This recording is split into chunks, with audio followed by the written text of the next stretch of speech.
Hi, so I'm Richard from Symply. I've been in the industry for 23 years now, so a little bit about me that, I've come originally from an audio background. I was a musician, I was a music producer, I did engineering and mastering, as well as having various hobbies in creative fields such as photography, did a little bit of casual video editing for people over the years. So, I've been involved in all elements of creative production, whether it be one-man bands, whether it be production companies. We've worked with some of the largest sports televised producers and broadcasters in the world, some of the big studios and content creators as well.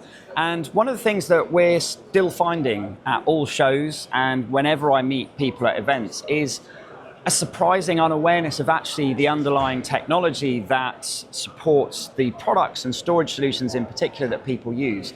People understand maybe how they connect, whether that's USB or Thunderbolt, or it's a network interface, or it's a fiber channel interface, and maybe how it's shared or how it's worked with. Things like RAID technology is protecting their data against failures of drives, whether that be an hard disk drive or an SSD, etc. But there's a huge lack of understanding when it comes to how do I really back up, or how do I archive, how do I preserve my content for a long time?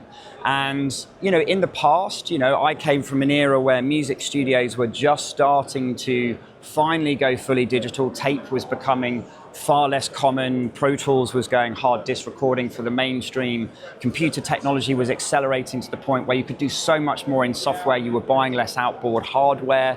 And video then went tapeless not long after that. So now we're basically coming back from, music recordings, we're coming back from video shoots, photo shoots, etc. We no longer have that tangible tape, that kind of source master, that original negative that you could put on the shelf and go back to that tape, go back to that film at quite a long part in the future. Yes, you might have had some degradation to the tape. It may not be in quite as good condition. Lots of old films from the 40s, 50s, 60s, 70s, we've all seen how they've been restored at some point in the last kind of 30, 40 years, etc. So, you always had that option. But if I'm coming back with data on hard disk drives, on SSDs, on memory cards, and I'm offloading that and then erasing those source pieces of media, what am I doing with it? And a lot of people are just putting that onto hard disk drives or SSDs and putting them in cupboards. I'm constantly meeting countless people that have got 40, 50 drives sat in a cupboard, and they assume that those drives are fine. And then they'll get them out periodically, maybe if there's someone that's a little bit conscious about the technology, and they will spin them up. They'll turn them on and just check that they power up and the drive spins up, and they'll go, oh, great, that works. They don't check any of the data on it. Same with SSDs, people might power them on, but they're not checking the data integrity of that. And that's where, it's probably worth explaining a little bit about how a hard disk works. So a hard disk drive, that's the correct name, hard disk drive, hence why we call it an HDD. It is a spinning disk. It is a glass substrate disk. And if you imagine that is essentially a bit like a vinyl record, so it's got lots of grooves in it, and each one of those grooves essentially has, if you imagine it like a grain of rice, but it's magnetic. And if that grain of rice is one way up, it's a 0. If it's the other way up, it's a 1. And basically the actuator in a hard disk drive, which is the arm that flies across this spinning disk with the read-write head, that is basically just using magnetism to flip those grains of rice to program your ones and zeros, your binary digital data. The technology in here is absolutely fascinating. And a lot of people say about rocket science, hard disk drive technology is probably far more advanced than rocket science, because if I give you an example of how close that actuator, that arm flies across these spinning disks, it must never touch those disks. So if it does, that's game over. You've lost all your data pretty much. But your fingernails have grown more in the last second than how close that is without actually physically having to touch it. And, if we're thinking about magnetism and these drives, the longer I don't have these drives turned on, these magnetism levels are dropping. And you're always susceptible to those, simple errors. Those grains of rice just will flip. There's nothing consistently ensuring that they're the correct way round. So that might well be that you have a bad pixel in a photo. It might be you've got a bit of or clicks in some audio files. Could be a bad frame or a glitch in a video file. Or it'll be that that file just doesn't open anymore. Or maybe that folder structure doesn't open anymore. Or maybe you've actually just got widespread data corruption across the entire drive, that your data is just gone.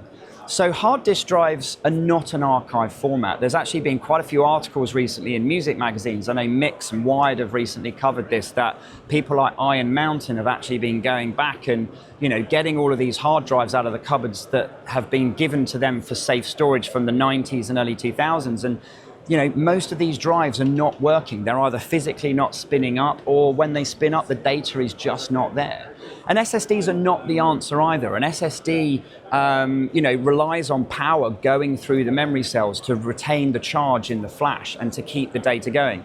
If you really drill into the technology of SSDs, the longer that they're not powered on, the more likely you are just to have very widespread data loss or data corruption. These drives are designed for your working production storage. They are designed for how you immediately ingest footage, how you immediately back it up, how you work off it, how you implement these technologies into RAID systems or object storage systems for, kind of all of these kind of working productions. But LTO tape, linear tape open, is a consortium. It's an open standard. It's now been around for 24 years. The first generation launched in 2000. And this is basically what that tape is. We're in the 9th generation of technology now. It's a magnetic tape, but this is designed for a 30-year shelf life. The integrity of the media that you write to it, providing that you verified, the copy that was written, you should be good for 30 years. So writing 2 copies of this is a really easy way to provide that kind of long-term archive security. Key things with tape, it's not a random read and write piece of media, it's a linear piece of media. So it can't get infected by malware and ransomware. It's giving you an air gap to your primary storage that is susceptible to malicious attack or ransomware and things like that. And tape really offers that, it's cheap. This is the other key thing. Cost per gigabyte, it's way cheaper than any other form of storage. So the latest LTO 9 generation is actually 18 terabytes per tape. If you can actually compress the data, that actually can go up to 45 terabytes of tape. But really for us content creators, videographers, photographers, etc., kind of film production companies, that's not really relevant because you're not going to compress that data. But an 18 terabyte tape is, around £100. It's not expensive, that kind of bit over €100. If you think, can you get an 18 terabyte hard drive for anything remotely close to that? No, you can't. And a big misconception around tape is actually the performance. So a half-height tape drive can actually read and write to one of these at around about 300 megabytes a second natively. A full-height LTO 9 tape drive can actually be doing that at nearer 400 megabytes per second, which is 33% faster. Now, if I actually think about a single standalone hard disk drive, the sustained aggregate performance with various different types of files of a regular hard drive is really probably not much more than 100 megabytes a second. So tape can actually be, almost 3 or potentially up to 4 times faster. It's a linear format. You're never going to work off this. This is, I come back from a shoot, my first point of call is to archive data to this tape, to back it up to a tape. Take my original source media and write my new digital negative to this tape. That's my safety net, that's my security. Then I'm going to be working off my HDDs, my SSDs, my RAID storage, my cloud services for all my production. And then when I finish my production, then I'm going to be archiving all my finished assets to an LTO tape. And then I can free up that space on my primary storage, my working storage, at the point where I'm not likely to need to go back to that content, but then I can always go back to my LTO copy. Now, some people that are familiar with LTO might have heard, well, LTO generations go on, and when there's new drives, the old drives get discontinued and I can't access it. And that is very true, and it's something that we openly talk about at Symply to our customers, about managing that migration of media over periods of time. And the reality is that's what you have to do to ensure in a digital world your content is preserved for the long term. The fact that this is designed for a 30-year shelf life, it's unlikely I will go back to this in 30 years, pick up this tape and put it in a tape drive, because chances are I won't have a tape drive available then that could read this. The key thing is maybe in 10 to 15 years, I think about what have I got on old generations of tape? What tape drives do I still have access to that can read those tapes? And then what is the latest generation of LTO that's available? And then you start doing a migration. You do that consolidation. And when you do that, you have a massive consolidation of the number of tapes that you have as well. For example, LTO9 is 18 terabytes a tape. If I go back, LTO8 is 12, LTO7 is 6. So even if I move from 7 to 9, I can essentially fit 3 tapes onto one. But people that are really moving to 9 from a much older generation might be coming from LTO6 or something, which is 2.5 terabytes a tape. So you're getting this huge consolidation of all the tapes you had before onto kind of one new tape.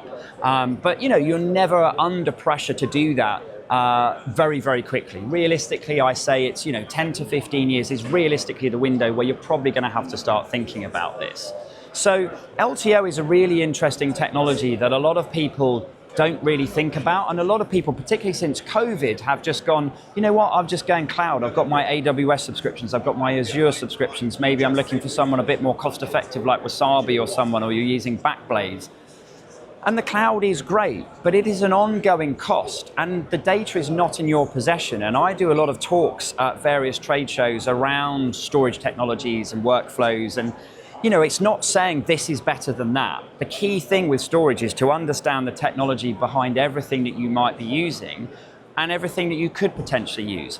Thinking about your workflow and going, well, where is HDD, SSD, RAID system, shared storage, cloud storage, LTO storage, where does that fit into my workflow?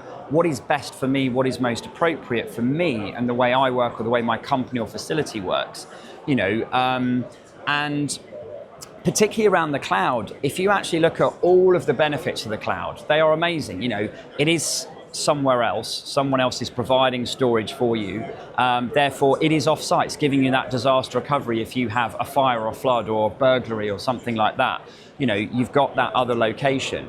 Someone else is responsible for looking after it. You're not down to having to manage this. It's a managed service. It's not a capital expenditure. You don't have to pay a lot of money up front. It's a subscription OPEX cost.